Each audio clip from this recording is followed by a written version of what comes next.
মাঝে মাঝে দেখবেন নিজের মধ্যে কেমন যেন একটা হাহাকার, কেমন যেন শূন্যতার এক অনুভূতি সৃষ্টি হচ্ছে। মনে হয় সব কিছু থেকেও কি যেন নেই। সবার মাঝে থেকেও নিজেকে মনে হবে বড্ড একা। এই অনুভূতিগুলো স্পেশালি তখনই হয় যখন আপনি অনেক দিন ধরে আপনার রবকে বলে থাকবেন, কিংবা আপনি রবের ইবাদত তো করছেন বাট সম্পূর্ণ মনোযোগ দিয়ে করছেন না। দায়সারাভাবে খুশুখুজুবিহীন সালাত আদায় করছেন, যখন আপনি কতদিন পার করছেন নিদারুণ এক উদাসীনতায়।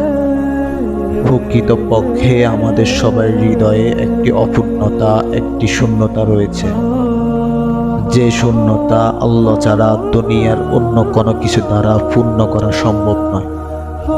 তাই নিজের এই অসাধ্যের কোনো এক মুহূর্তগুলোকে আল্লাহর কাছে নিজেকে পরিপূর্ণভাবে সঁপে দিন। যেভাবে সম্ভব নীরবে, ফুফিয়ে অথবা হাউমাউ করে আল্লাহর দরবারে ইচ্ছে মতো কাঁদতে থাকুন। আপনার রবের কাছে আপনার চোখের পানি অনেক মূল্যবান। আপনি তো তা জানেনই।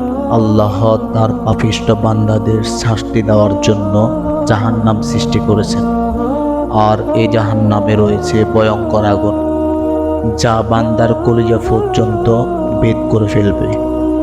আর এই আগুনকে দুনিয়ার সাগর, উপসাগর, মহাসাগর সব কিছু দিয়েও নিবানো সম্ভব না হলেও আপনার এক ফোঁটা চোখের পানি এই আগুনকে নিভিয়ে দিতে সক্ষম। সুবহানাল্লাহ! আমাদের রব আমাদের চোখের পানি কতটা ভালোবাসেন আমরা কি কখনো কল্পনা করেও দেখেছি?